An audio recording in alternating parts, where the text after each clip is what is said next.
Okay, my friends, we got breaking news. Just as we were about to publish this week's episode of the Big Cast, the news has broken of the Visa and MasterCard settlement with merchants around interchange that's being valued at $30 billion. There is clearly going to be more coming on this, but wanted to make sure that you got the latest from us, and we'll be following up as more details become available. But if you haven't seen it already, my favorite resource that I've seen so far is a write-up by FT Partners. If you're not following them, you should, and they make their information available freely. You do have to register with them, but I'll share with a few thoughts from what they have put out there already. But the idea here is that interchange rates will be reduced by about 5 basis points, and then will be held steady for a period of time. According to the report coming out of Financial Technology Partners, the fees imposed on merchants will be reduced by a minimum of 4 basis points for at least 3 years. And for 5 years, the average interchange fee across both the Visa and MasterCard networks must be at least 7 basis points lower than the present average. So an interesting change. And they also point out, I think, is something that's often missed in the broader general reporting. The issuing banks will be the ones that will be feeling the immediate impact, not Visa and MasterCard, because these are fees that actually go to the issuers. And the other point that was made here that has not really been covered yet in the general press is that the belief of FT Partners is that in the future, the smaller issuers, which you could read as credit unions, will likely feel more impact than the larger ones, which are in better position to actually negotiate separate deals. It also gives more ability for the merchants to discriminate. I think it's the proper word, despite the semantics of it, between high premium cards, usually heavy rewards cards like Chase Sapphire and things like that. FT Partners suggest they don't think that's going to be as big of an issue because it may actually just drive people to use American Express, which actually is even more expensive for the merchants. So that one may be kind of a red herring. But obviously big news. You'll be hearing more about it. I feel like a newscaster right now. And now we return you to our regular programming. You're listening to the Big Cast, your source for the latest in financial technology. Brought to you weekly by the Best Innovation Group, with your hosts, John Best and Glenn Sarvati. Welcome to another edition of the Big Cast. My name is Glenn Sarvati on behalf of the Best Innovation Group, where we like to do cool things with financial technology and share our thoughts about it and how it impacts the credit union and fintech worlds. And we've got, I think, an interview that falls right into that sweet spot this week. Jose Ariel Gomez, who is the founder and CEO of a company called Shastic that works to make AI a little more, tries to humanize AI, makes it a little bit less intimidating for financial institutions. We'll be talking to them about what they'll be doing. John Best and I will be having a conversation with Jose Ariel in just a couple of minutes. We first will let you know that you can always find out more about the Best Innovation Group by checking out our website, big-fintech.com. And you'll always find more here on the Big Cast. We have new content every week, typically on Tuesdays, so please do check us out, whether via the website on the media tab or wherever you get your podcasts, Apple Music, Spotify, etc., etc. A couple of upcoming events I'll mention really quickly. Our usual town halls. We have another one coming up on Wednesday, April 3rd. That's at 3 p.m. Eastern and noon Pacific. Always a great conversation. Group of, depending on the week, someplace between 30 and 50 people, sharing best practices around the issues that are most pressing in the credit union world these days. And a real free-ranging, open, lively, and interactive conversation. It's free for everyone to join, but you do need to register in advance. cutownhall.com is where you can go to do that, and you can also check out our past episodes while you're there. Also, if you want an even deeper dive on those types of conversations, the Innovation Club, something that's been going on now for, I believe, right about 10 years through the Best Innovation Group, a smaller roundtable of self-selected leaders in the credit union space who are really interested in diving into the next level of technology and getting more out of their R&D budgets by collaborating on some of the new ideas and testing them out. This has been going on, as I say, for some time. We meet on a monthly basis. And then a couple times a year we get together in person. One of those in-person meetings is coming up here in the last week of April. And We'll be meeting on the West Coast. If anybody is interested in hearing more about this group and potentially joining us, we would be more than happy to talk to you. Again, you can find there's a drop-down tab for the Innovation Club at the Best Innovation Group website, big-fintech.com. I'll also post a link where you can reach out to us directly and get some more information more specifically about what's going on in this most recent round. But if anybody's interested, I think it's very much worth your time. We'll be spending about 2 days out there with interactive conversations, a couple of guest speakers, but mostly just rolling up our sleeves and figuring out where we're going with the latest technology. Speaking of, well, now that was a lame attempt at a transition. This is not speaking about technology. This is speaking about sausage making and legislative affairs. I got caught off guard on Friday morning this last week. You may remember, it feels like forever ago already, but on Friday about midnight, actually after midnight, the last spending bill that averted a partial government shutdown was passed. Actually passed the deadline. It was supposed to be passed by midnight. It actually happened, I think, about 1:15 in the morning. And that was the usual drama, trying to get that thing to the finish line. But an interesting twist to that developed early Friday. CU Today put out an announcement and reported that the Credit Card Competition Act, which we've been following quite closely, and I'm sure you're familiar with, that would alter the economics of credit card interchange, with a lot of controversy around that, had suddenly been added as an amendment to that must-pass spending bill, which is kind of an interesting kind of maneuver from a bureaucratic standpoint. Dick Durbin, who of course is well known from the Durbin Amendment, and Roger Marshall from the other side of the aisle, the Republicans, are the two sponsors of the Credit Card Competition Act. And it's been well known that they've been trying to figure out a way to get this thing to the floor for some time. And you may remember that this is exactly how the Durbin Amendment actually came to be, that it wound up being introduced at the very last minute and jammed into the broader Dodd-Frank Act. So it looked like a tactic that had worked more than 10 years ago was being trotted out again to see if it might happen. Now, this is interesting stuff, because and I followed up quickly to try to figure out what was going to happen with that. This is, like I say, this is sausage making. And it all came out okay in the end. I'll give you, kind of the spoiler right up front. But what I found out from talking to some of my colleagues that are a little bit closer to the space in D.C., that there were 4 or 5 bills that wound up getting amendments that wound up getting added to this must-pass legislation. You may recall the House had already approved it, and it was a matter of the Senate actually taking action. There were about 5 amendments that got attached, and most of them were kind of non-serious things that were really more kind of gotcha bills, trying to get people on the record to vote for things that sounded kind of wonky, and then those votes could be used against them in the upcoming election campaigns. So those are more stunts, I would say. This is real legislation with real impact over time. So I think it qualifies in a different category.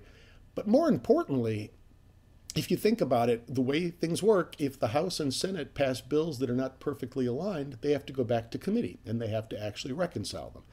Well, we're talking about a deadline to open the government. So if they to keep the government open, if they passed with amendments this bill, well, that means that they hadn't actually passed the bill. They would have had to go back. Senate had already adjourned, or the House had already adjourned for Easter recess. So if these amendments had gotten attached, it would have basically torpedoed the thing for at least a couple of weeks. At the end of the day, they did pull back the Credit Card Competition Act from being attached. They withdrew that amendment. A couple of the other ones, they wound up going through some rigmarole where they quote-unquote voted on them. They all got voted down. They passed the actual spending bill. All was good, puppies and flowers, good things. But we're back to the same story again of watch and wait, because we saw yet again how these things can pop up at the last minute. There's going to be more and more conversation, as we've been saying for some time, around the Credit Card Competition Act. So now it's more of a eternal vigilance to see where it winds up, kind of on the whack-a-mole basis, where it's going to pop up again. Don't be surprised if you hear more about the Credit Card Competition Act in the next month or two. On to our main event. As I said, Jose Ariel Gomez, the founder and CEO of Shastic, a company that has been around for a little while. You'll hear a little bit more about that just in a few seconds. A lot of small startups. I think some of the more powerful ones know how to pivot. And he came into the market with a really cool idea around workflow automation, robotic process automation, as it was called back in the day. As he kind of worked through the idea, got market feedback, and then also rode the wave of new technology as it got refined and advanced in the marketplace, figured out how to combine that with artificial intelligence. So you now have AI workflow automation is kind of the key. Jose Ariel and John Best have known each other for some time, and I'm just going to shut up right now and let you have a listen to what they have to say. So here's our conversation with Jose Ariel Gomez. Got a couple of friends here today. Jose Ariel Gomez, the CEO and founder of Shastic, and our good friend John Best from the Best Innovation Group. Thought we'd have an interesting conversation here about what Shastic has going on. And John, you just mentioned to me, I wasn't aware of this. You and Jose Ariel have known each other, or at least met quite a while back. So maybe why don't you just take it in terms of the trail that got us where we are today? Yeah, when we started our innovation club, in 20, I want to say it was 15 or 16.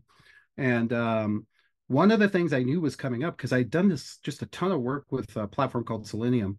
And I was working on a project I had called Set a Credit. What that would do is it would take your credit cards and put them in first position in Amazon and Apple and all this other stuff. But as I was looking, I was like, wow, this is a really powerful tool. This could do a lot of stuff inside the gradient if people knew how to use it. And I went looking, and I found this really genius group and this really smart guy. And I said, hey, could you come out and talk to all of our gradients and do some hands-on? Because it turned out that had a name. It was called Robotic Process Automation. And Jose, you want to take it from there? Sure. Yeah. And thank you. Very excited to be in the pod. So yeah, our origins come from essentially robotic process automation and the early versions of workflow automation.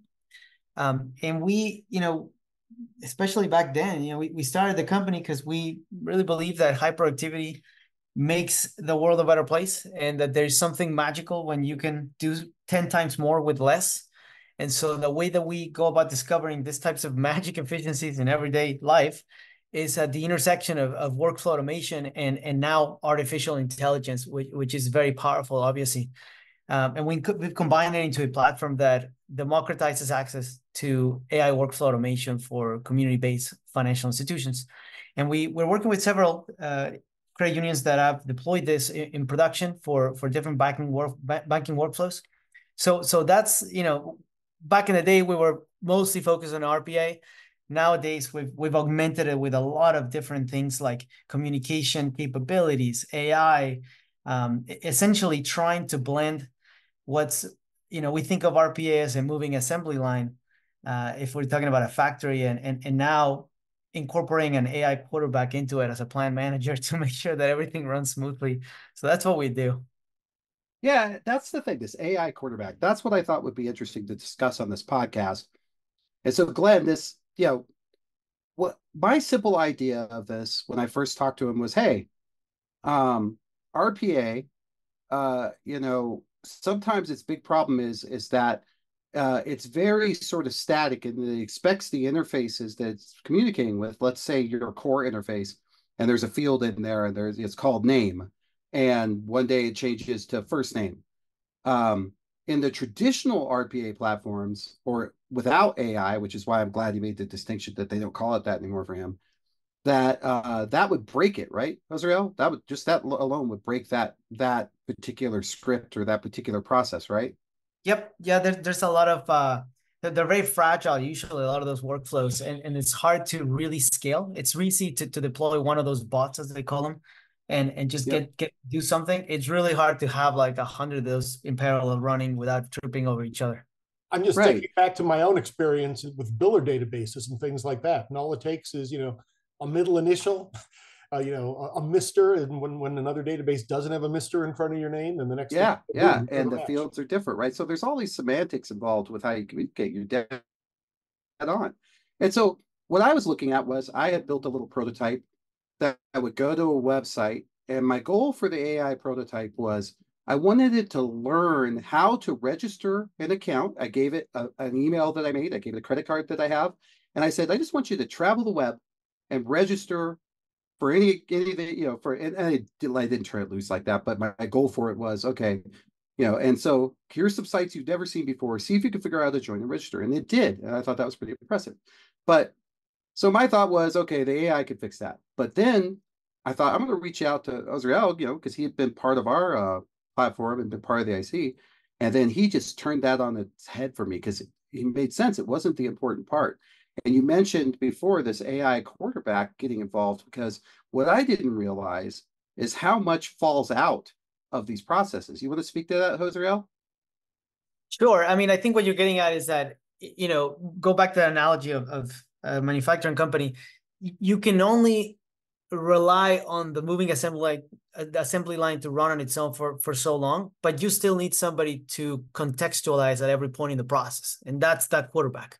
So that when something is unexpected comes up, there's a hiccup, it can self-recover, it can take a different turn if needed, and the moving assembly line keeps operating without hiccups. Is that what you're getting at? Yeah. I wanted to be able to say, hey, I was trying to process this mortgage and it has something I haven't seen before.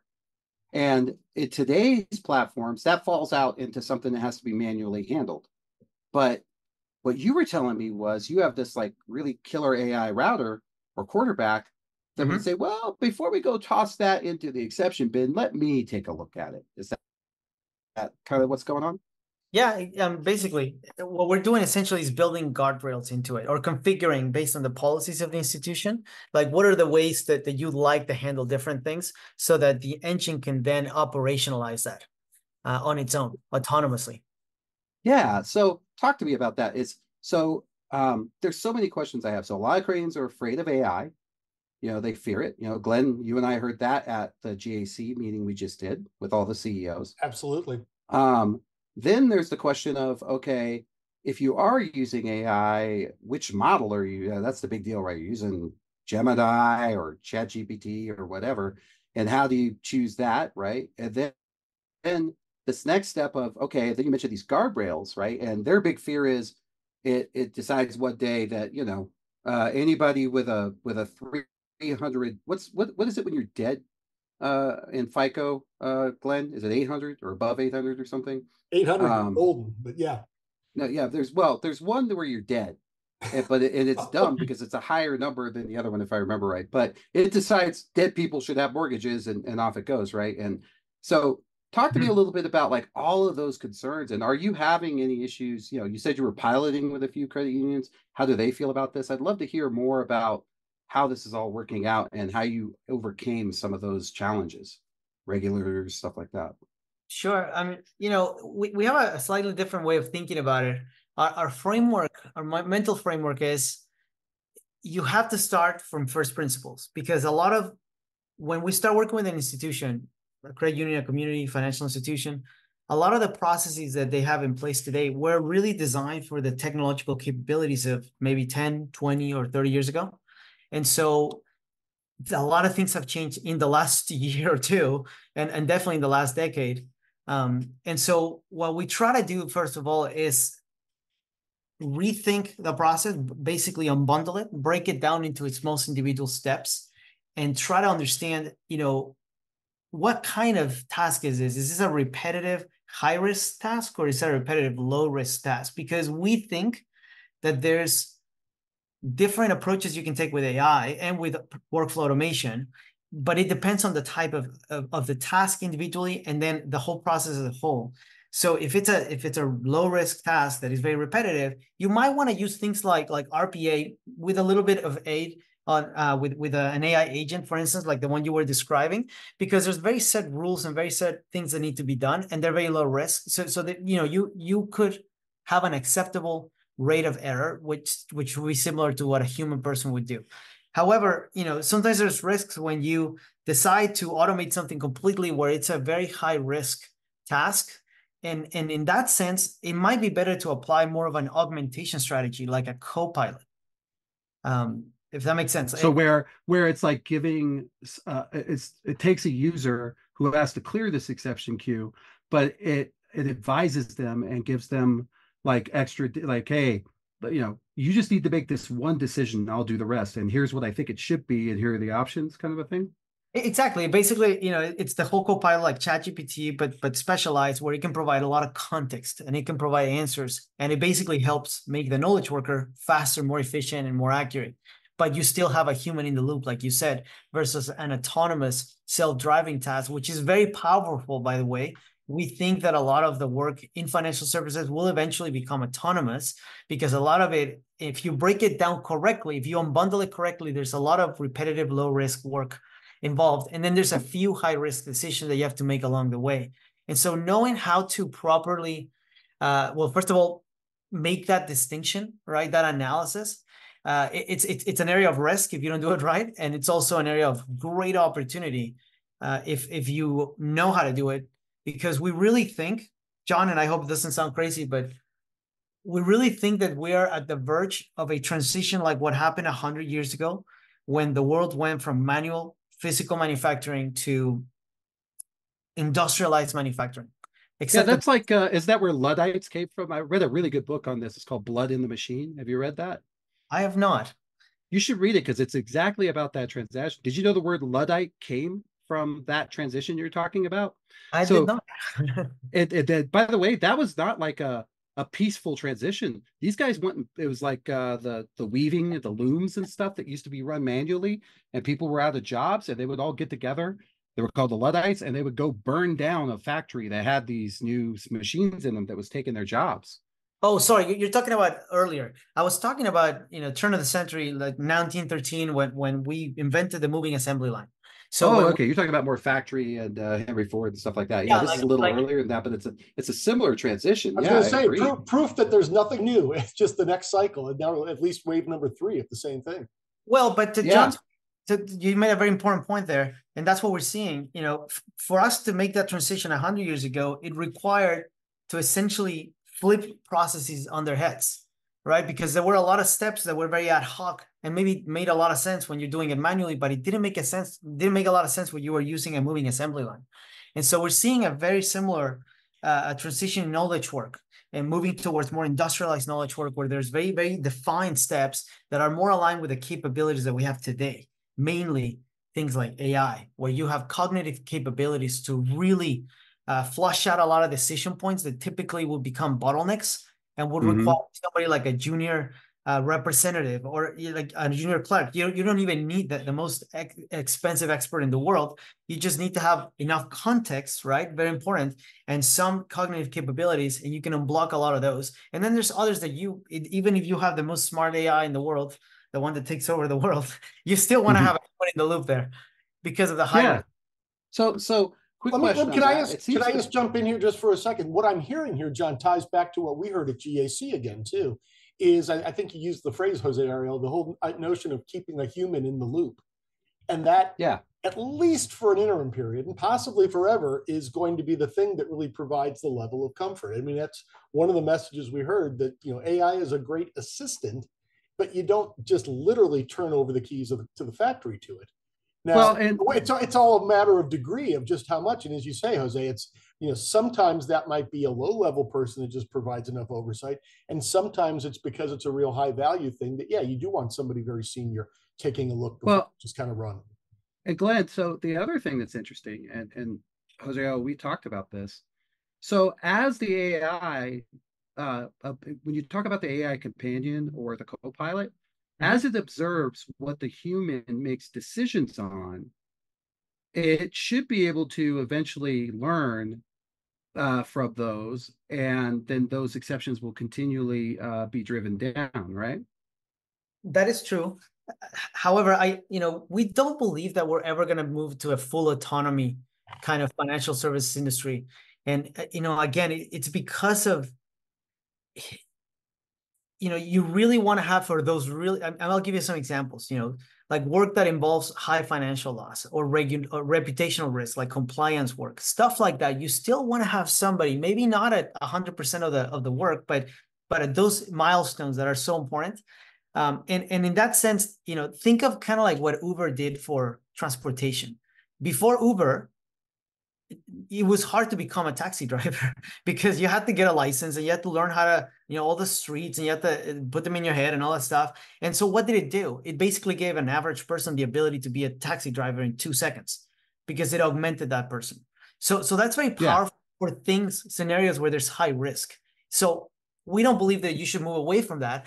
However, there's a lot of other tasks that right now are very repetitive, very, very mundane kind of work that creeps up over teams at financial institutions that should be allocated to the AI agents, essentially, that can perform, at least with today's capabilities, excellent work and very similar, if not, at the same level or better than a human operator. But you still have that oversight at the critical points. And those together really, in our opinion, is the way that AI is going to be unfolding over many industries, not just ours. I like this sounds great to me. I mean, I love the feeling of this. I mean, I'm thinking again like program trading on Wall Street. It's why we've got the circuit breakers in place. If things start going too haywire and the algorithms just move in one direction, you call timeout and somebody takes a look and sees what's going on. So this will be the last question because we want to be very cognizant of and respectful of everybody's time. But José, so did you mention? So no pushback, or how are the Canadians feeling about this?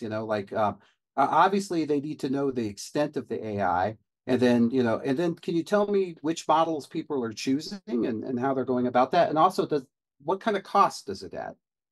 Sure, there's a lot in there. So let's break it down. That's not one question, right? No, I know. Yeah. You were talking about observability. So observability is obviously critical to develop trust.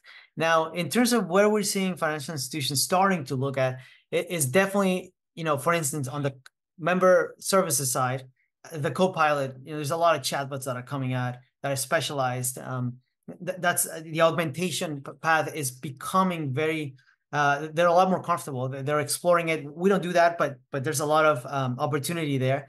Now on the full autonomy, AI agent kind of workflow automation side, we are seeing a lot of interest, especially starting through those very repetitive, low risk tasks. For instance, things that require you to click through a sequence of a lot of buttons and checkboxes and something to complete a specific task, like prepare an e-sign package for loan documents. Not send it, but just prepare it so that somebody can look at it and then just hit send. Mm-hmm. But it takes time. Or things like reviewing indirect lending loan packages. That is it's kind of similar to that other use case that we're talking about of migrating your core, where you have to do a lot of manual validation of just looking at one system versus another. In this case, you're looking at a document in the package versus what you have in your system, perhaps, or your core, and just doing that hundreds of times so that you can make sure that all the boxes are checked and everything is good. So that's really there's a lot of interest there we're seeing. Document processing, right? The ability to extract data from documents and automatically process it, draw meaning from it, and then orchestrate it right away. All those areas are like we're getting a lot of those use cases. We're not seeing quite, to be fair, we're kind of one of the few companies that are really leading the charge on providing the AI agent, if you want to call it, to be able to automate everyday workflows. So there's not a lot of that, but so we're not seeing a lot of AI yet going into really high risk use cases. I think that's going to take a little longer, but it will eventually permeate. So that's really kind of that's the pushback you're getting as they're starting. Well, thank you so much for your time. And I think we're looking forward to having you at our next Innovation Club, which is going to happen in Manhattan Beach from April 23rd to the 25th. We have room for one more Canadian guest. If somebody wants to reach out, you can reach me at jb@big-cu.com. José, how can people find you if they heard this podcast? They go, I need some of that in my life. How do they find you? Well, our website, shastic.com. And if you'd like to reach me personally, you can reach me at joseariel@shastic.com. Awesome. Great conversation. And Glenn, where can people find you? You can always find me through the Best Innovation Group website. You go out to the media tab, and always love to hear your comments about these conversations we have, and you can track me down there as well. Well, José Ariel and John, thanks so much, and we'll see you in Manhattan Beach. Thank you, guys. So as you heard, José Ariel will be actually joining us as one of the speakers, kind of advancing the conversation around how technology can be leveraged. at that upcoming Innovation Club on the West Coast that I mentioned earlier at the end of April. This gives you kind of a hint of, deeper conversation we'll probably go into about that. Again, if you're interested in finding out more about it, please do drop us a note. As John Best mentioned, you could reach out to him directly. We'll have contact information in the show notes, but you can always just check it out via the Innovation Club drop-down at the Best Innovation Group website, big-fintech.com. With that, another episode of the Big Cast in the books. Again, my name is Glenn Sarvadi. You can track me down via my firm, 154 Advisors.